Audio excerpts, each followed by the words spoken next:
This is awesome. I've never flown in a plane before. That's because until Mother inherited our father's estate, we couldn't afford to fly. Now you two are coming to a city I know well. I was actually born in Boston. Then my mothers moved to the town in Texas when they saw a house on sale on the internet for a low price. I grew up watching TV shows that depicted people in small towns as friendly, happy people. I should have known there were limits to that. But we overcame those limits and won an entire community to our side after years of enduring abuse. And we are now celebrities among the UUs. Good afternoon. Would any of you like a snack or a drink? I'd like a Coca-Cola and some potato chips. A simple glass of water will do. When we get to Mrs. Sims' place, I'm sure she will overstuff us. Several hours later, the plane lands at Boston. After disembarking, the Sims, the Smiths and Jason, meet with Mrs. Sims and Tara Conlin at her home. Welcome to my home, everyone. I don't yet have the food and drinks to serve you here, but Jessica and I will go to the store and buy what we need. You were right about Tara. She proved to be one of the best employees at my cat shelter. The cats are drawn to her like she is their guardian angel. That will be $252.87. Can you afford all that? Sandy loaned me her credit card and said I could spend as much as I like with it. After what happened between you and Barbara, I am amazed you could still trust people. First Lucy and now Sandy and the others. That's the blessing of living in a close-knit community. When people have perfect love and trust with each other, they are stronger than when we are left alone.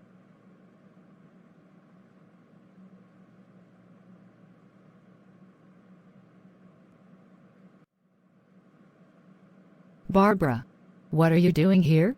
I still live here. You are the one that left after you had me thrown in jail, remember? I remember all too well. You were quite a mess back then. You hurt me. And when you hurt my daughter you became my enemy. So stay away from us. Kelly, there is no need to threaten me. I managed to quit drinking and turn my life around. I even have a new lover. A man. I have given up the lesbian lifestyle too. I instead became a Jehovah's Witness. Well, that's ironic. Jessica returns to her mother's home and tells Lucy about Barbara's conversion. Holy crap. She embraced the very religion that rejected me. I could not stop being lesbian. And I tried. I tried so hard. But I just couldn't change. I felt like I wasn't good enough or strong enough. I guess you were much more a hardcore lesbian than Barbara or even me.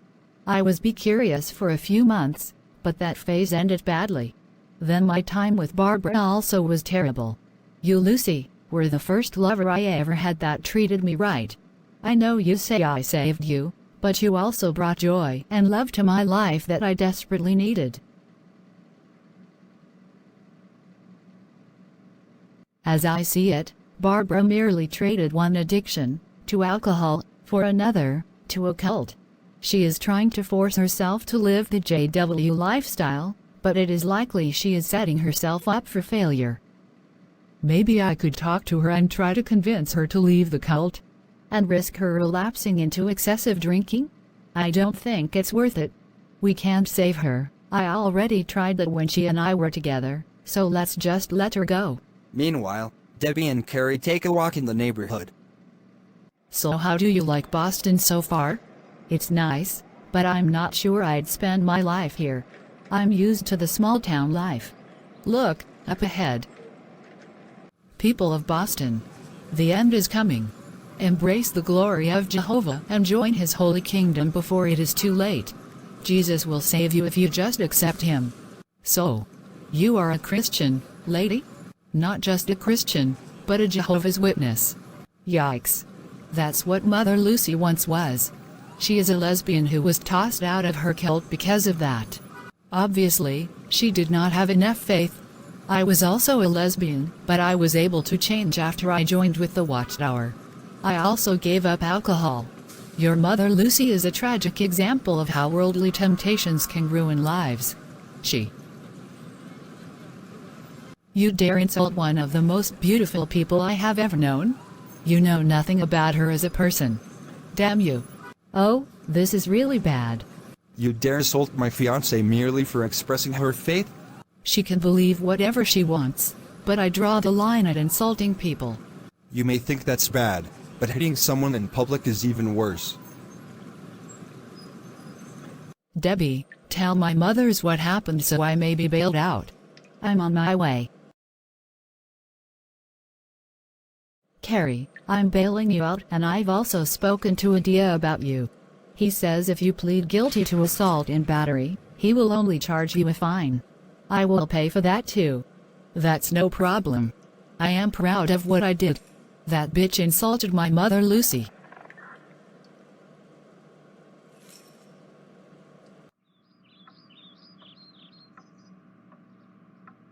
I'm glad you are all right, but you really didn't have to beat up on anyone to defend my honor. Next time, just walk away. As you wish. I read the police report on your arrest. According to it, the woman you struck was Barbara, my ex. The one who used to drink so much and then beat you? Then she clearly only got what she deserved. If I had known who she was, I would have put her in hospital. I think it's pretty badass to go to jail like that. I was once locked up for being drunk and disorderly in public. And my parents refused to bail me out, and I had to stay there for weeks. Tara, it wasn't fun. Why were you being drunk and disorderly? I was going through a bad phase in my life. Rejecting my parents' rules and thinking I had to obey no rules at all because they were all bullshit. I know better now. Even as an atheist, I never was inclined to be disobedient to my mother. Mainly because she always practiced what she preached, if you will pardon the expression. I get it. Hypocrites should never be respected and obeyed, but people who are consistently honorable should be the ones to tell us what to do. The UU Youth Conference starts tomorrow. Hopefully we will suffer no more disasters. Are we also attending the General Assembly that starts right after the Youth Conference? I wouldn't mind us staying another week here. I guess that's up to you. You've spent so much money on us already, aren't you worried about running out? No.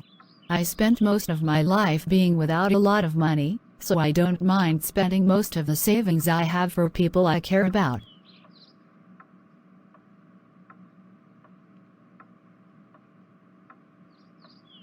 So this is the place you actually met Barbara? Yes. That's why I didn't want to come here after we hooked up. That and I was worried you might get drunk like she did. No, I've always been a strict teetotaler. I can't even stand the taste of alcohol. Look who just showed up. Gee, which is worse, a brainwashed cultist or a hypocrite pretending to be a brainwashed cultist? Good question. Of course, it is better still to be neither. Are you sure you want to do this? Ted, as long as I am with you, I won't return to the life I had before. We can still preach to these lost souls. If I can be saved, so can they? After I came out as lesbian and left my parents' home, my mother and sister would go to gay and lesbian bars hoping to find me and win me back to Jehovah. But since I never drink, bars of any kind did not appeal to me. Well, if they intend to preach the teachings of their cult, two can play at that game. What are you suggesting? We can counter their propaganda by telling the same bar patrons they hit on about Unitarian Universalism. It's worth a try. My name is Barbara, and some years ago, I was an alcoholic and a lesbian. But after I met Ted, he won me over to Jehovah and he helped me to quit drinking and turned me straight. If it worked for me, maybe it can work for you. Well, I am not an alcoholic, and I have a loving relationship with my boyfriend.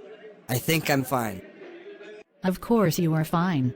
If your lifestyle is not hurting you or anyone else, why change it? Jessica, have you been following me? I could ask you the same question. My wife and I came here to have a good time. Thanks for ruining our night. Sorry about my ex here.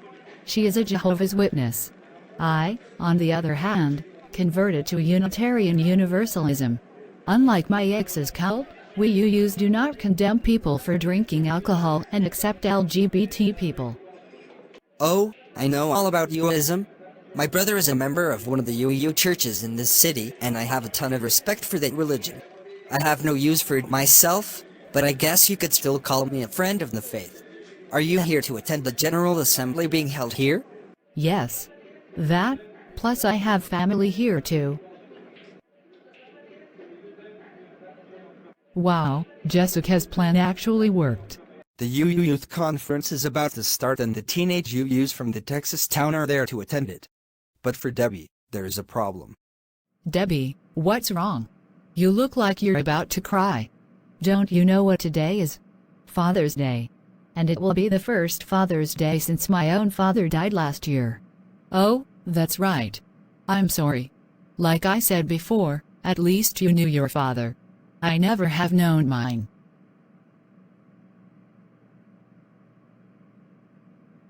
What would you say to your father if you could talk to him? I would thank him for enabling my mothers to have a child they could love and raise, and for being willing to let me go. I guess every Father's Day from now on will be painful for me. I have an idea. Maybe you could look for another man that you could sort of adopt as a de facto father. Is your mother dating anyone now? No, she isn't. We should certainly be thankful we still have a father with us, Tommy. I don't know what I would do without him. Let us get started. I am Matthew Hudson, and I will be your lay leader for this service. This is the Chalice Lighting for Children's Sunday by Christian Schmidt and Alexis Capon. We light this chalice for our children and youth, and for us, celebrating the flame of faith lit in each of us, honoring the light each of us bring into the world, rejoicing in the community we create together. Here is a beautiful story I wish to recite. A baby was born by Gwen Matthews. Once upon a time, a baby was born. Even before that baby was born, there were people waiting and wishing and hoping for that baby. The people who were waiting and wishing and hoping for that baby didn't know exactly what that baby would be like. And so, they wondered, would the baby have a smile so warm that it could melt the coldest snow and ice? Would the baby have a voice so strong that it could shake the very mountains? Would the baby be so courageous that all would be comforted, even during the most ferocious storms? Would the baby show the world so much love that peace would settle into even the most hardened hearts? But even as they asked these questions, as they imagined what the baby might be like, the people who were waiting and wishing and hoping for the baby already believed that the baby would indeed have a warm smile, a strong voice, a courageous spirit, and a loving heart. And they weren't wrong. When Jesus was born, his tiny body was wrapped up to keep out the cold. He was laid down on straw, in a trough that was used to feed the animals, inside of a barn. His young parents, proud and exhausted, had been forced to take a long journey, far from home. Jesus' parents were two of the people who had been waiting and wishing and hoping for him to be born, but there were people who had been waiting and wishing and hoping for Jesus to come. These people saw hurt and suffering in the world, and they believed that this new baby, Jesus, could use his voice to spread a message of love and peace, and they knew it would take courage for him to do so. But Jesus wasn't the only baby that people have waited and wished and hoped for. People also waited and wished and hoped for you. Once upon a time, you were born.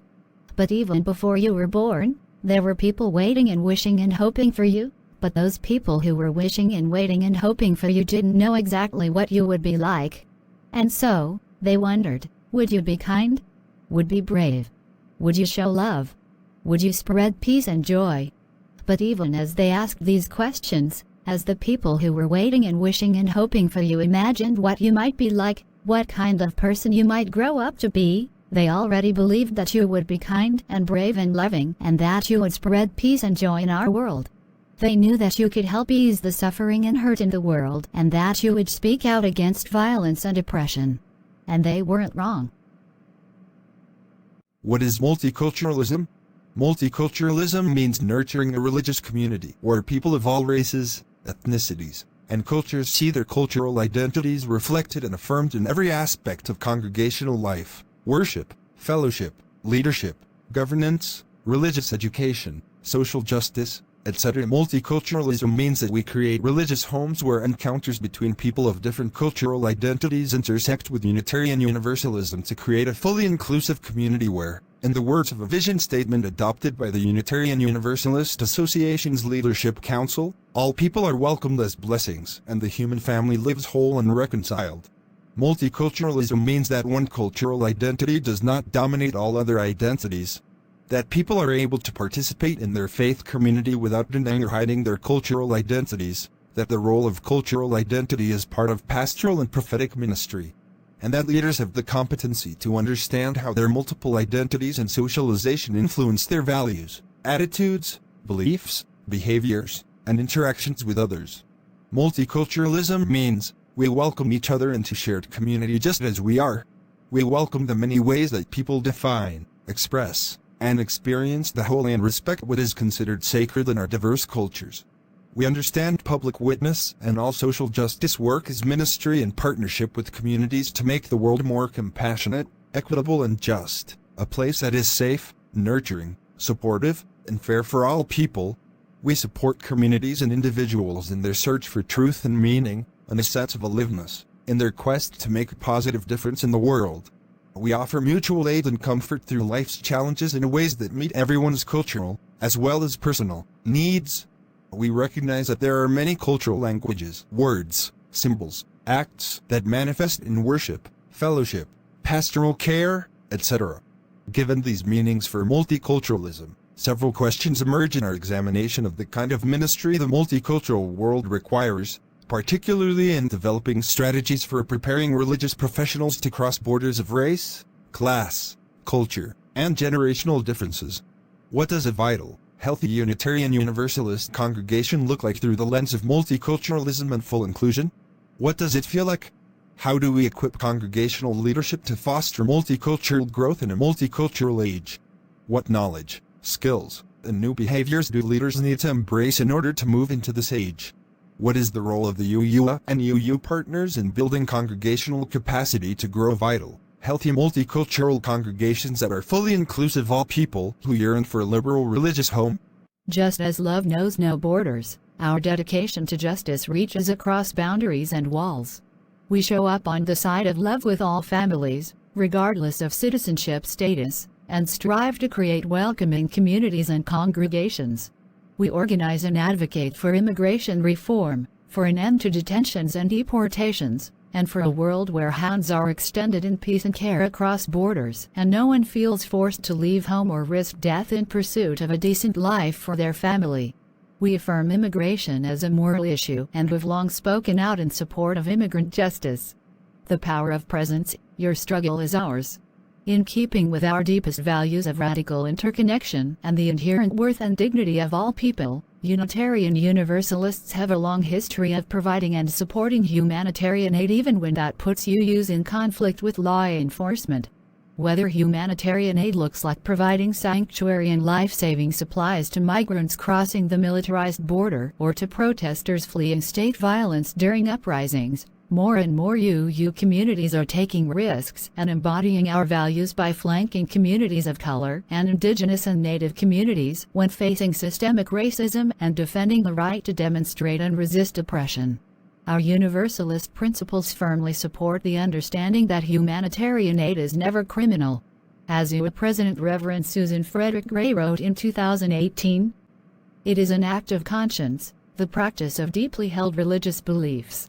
As Unitarian Universalists, our faith calls us toward moral action affirming the sacredness of all life, regardless of repressive laws and legal consequences designed to criminalize our actions. As we have witnessed recently with the Border Patrol raid of the No More Deaths humanitarian aid camp in Arizona, and the dispatching of armed federal forces to cities where uprisings have occurred in the wake of police killings of Black people, the militarized power of the state is actively being used to quash dissent and repress protest. We affirm that humanitarian aid is never a crime, and that it is a clear mandate of our faith. Such aid will manifest differently depending on where we are located, from putting water in the desert for migrants to opening our congregational space to protesters who are being tear-gassed outside our doors. As our congregations, members, and partners grapple with tough choices in a country where protest, humanitarian aid, and organizing are met increasingly with violence and persecution, we want to be clear that, if and when you are targeted by law enforcement agencies such as the Department of Homeland Security, police, or federal agents for living our shared values, We are committed to flanking you and braving this journey at your side. Similarly, we pledge to partner with you in thinking through how to respond to situations that do not involve law enforcement, as we deepen our shared commitments to creating safety beyond policing and the carceral state. The Unitarian Universalist Association and the Unitarian Universalist Service Committee see and honor the many ways people of faith are showing up for the movement for Black lives and Indigenous-led resistance to extractive industries and environmental destruction, providing aid on the U.S.-Mexico border, advocating to move resources from policing and incarceration to community programs, valuing people over property and telling the stories of nonviolent resistance in a way that centers life and the collective good, and defending democracy and human rights. These actions are living into the principle of interdependence as increased state repression impacts us all. Bold and decisive action against oppression and rising fascism comes with real risks, from the potential of border patrol or ICE raids in our sacred spaces around the nation to direct violence by white supremacists. And we want to make clear to our congregations, members, and partners that if and when such actions occur, we will be by your side not only in spirit, but also in all of the material and practical ways we can offer. Thank you, Carla. And now we will extinguish our chalice. Debbie Smith, will you do the honors with the final reading? The Ship of State by Jeff Liebman. The Greek philosopher Plato compared the human mind to a ship on which the sailors had mutinied and locked the captain and the navigator in a cabin. On such a ship, the sailors feel free to steer the ship as they like, but their direction is erratic. The goal of our religious education and youth programming in Unitarian Universalist congregations has been to help you free your navigator and captain, and to guide you as you have learned to take command of your ship of life. Today, you sail your ship out of the safe harbor of this church community. But, know that your ship joins a mighty fleet of kindred souls facing the storms together. Today, you steer to ports unknown, but know that wherever you drop anchor, fellow travelers are there to greet you, to guide you, and to be your companions, whatever joys or difficulties your journeys may bring. I remember as a Catholic seeing the whites and the people of color being opposed to each other over issues of race and immigration. I never understood how people could worship the same God, but not see themselves as one race. And UUs do not all worship the same God, yet they see themselves as one race and even see things in common with others not Unitarian Universalists. Love is truly the universal standard among us, and so I am proud to be one of you. Yes, I am a representative of the Unitarian Universalist Christian Fellowship. Any UU who wishes to be a follower of Jesus and his teachings is welcome to join us. So you believe in the same God that Christians do? I was originally a Baptist and was taught a lot of things that I was told true Christians must believe, but you seem to reject, like the idea you must believe in the Trinity or that only Christians can be saved. A lot of dogmas were added to what Jesus originally preached. In seeking the truth about him, we go to his actual words, not what men have said about him centuries later. Ironically, Jesus warned us about following traditions of men instead of seeking the true will of God. The genderbread person is an attempt to illustrate and explain sexual differences among people, and various efforts have been made to make it as accurate as possible. Here is another version of the same thing, but using a mythological creature to make it even more inclusive. Homosexuality has been observed in many species of animals. I have spent most of my life in a small town where until recently my being an atheist and a lesbian caused me to be scorned. I'd like to take copies of those illustrations to show my classmates at school. Mrs. Smith, we were astonished when we got the application from the former Baptist Church to join the Unitarian Universalist Association.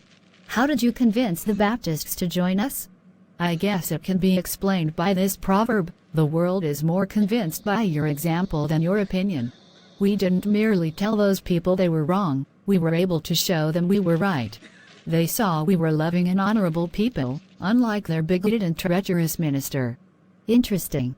I would be overjoyed if this started a trend, with many more churches joining the UU en masse, but let's be realistic. Some people take pride in their self-imposed ignorance and delude themselves into thinking they are superior to others for all sorts of reasons. My wife and I seem to be unique, even among UUs. We are lesbians, atheists and an interracial couple.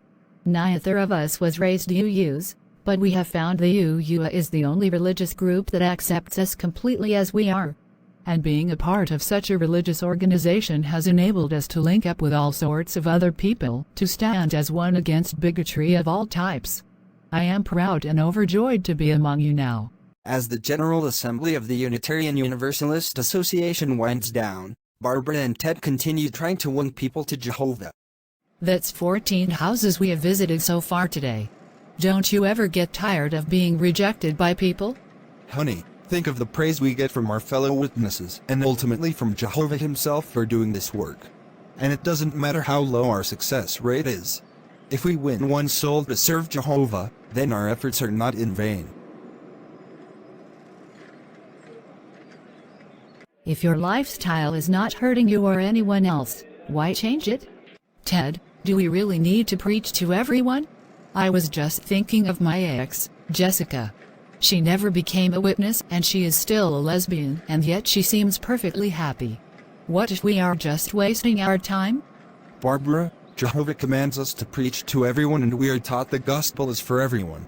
Everyone who rejects that gospel will be judged by Jehovah and denied entry into paradise, including Jessica. She will instead be annihilated. But you and I will be together in the eternal kingdom of Jesus. If you say so. Wait, stop. What's wrong? We must avoid this house. It belongs to Jessica's mother. The last time I ran into Jessica, she accused me of stalking her. I don't want to run into her again. I guess you'd rather deal with me, then? Who are you? I am Lucy Sims, Jessica's wife. And I was actually raised a Jehovah's Witness. Mother Lucy, that's the woman I told you about, the one who insulted you and then had me arrested. I see. Carrie, go back inside. I will deal with them. And how do you intend to deal with us? Have us arrested in turn? No. You came to this neighborhood to talk to people about your religion. No doubt it has done good things for you and Barbara, but it's only fair you hear the other side of the story. There is a saying, that which is one man's meat may be another man's poison. Being a witness nearly destroyed my life as a teen. After I told my parents I was a lesbian, they tried to put me through a conversion process to turn me straight. It failed. I couldn't change, so they threw me out of their home and I was alone for a year until I met Jessica. It was she that saved me, not Jehovah. Barbara, you needed to be a witness to help you stop drinking, but I never drink. I don't abuse Jessica, and I made up my mind long ago that if there is a God, he would never condemn me for being true to myself and to Jessica. The Jehovah you worship doesn't exist. That's enough. Let's go, Barbara. But after Ted turns to leave, he notices after a minute that Barbara is not following him. So he turns back to her. Barbara, I told you come with me. Now. No, Ted, I am supposed to be your fiancé, not your slave. I didn't free myself from alcohol to be merely your pet. This engagement is over. You traitor. Holy crap. I will call the police. And sure enough, Ted is soon arrested for assault and battery, just as Carrie was a week earlier, and is jailed. And unlike Carrie, he was not bailed out before facing the charges in court and then had to serve more jail time, since he was legally an adult, while Carrie was a minor. After Ted was taken away in handcuffs, Barbara apologized for her earlier attitude. I'm sorry, Jessica. You were right, you never needed to be saved, but I did. But the very thing that I thought saved me only put me in another form of enslavement. And I am still a lesbian. Ted was my only chance to ever settle down with a man and have what is considered a normal family life, and now I will be alone forever. Not necessarily. Maybe you will find the right person for you in time. You were the right person for me, but I ruined everything between us. I wish I could turn back the clock 20 years and never started drinking. In that case, I could have been your wife and Carrie would have been our daughter. Lucy, don't ever take a sweetheart like Jessica for granted. I will always envy you for being so lucky to have her. So what will you do now? You clearly will no longer be welcome among the witnesses. I will start searching for a new path. There is actually an Islamic mosque down the street from my kingdom hall, so I will go there first. Islam has a strict rule against drinking alcohol, but it is also anti-LGBT.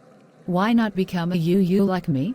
I don't think my personality fits your free-thinking religion. I need some kind of strict guidance. I will just keep looking until I find a better path. Goodbye, Jessica.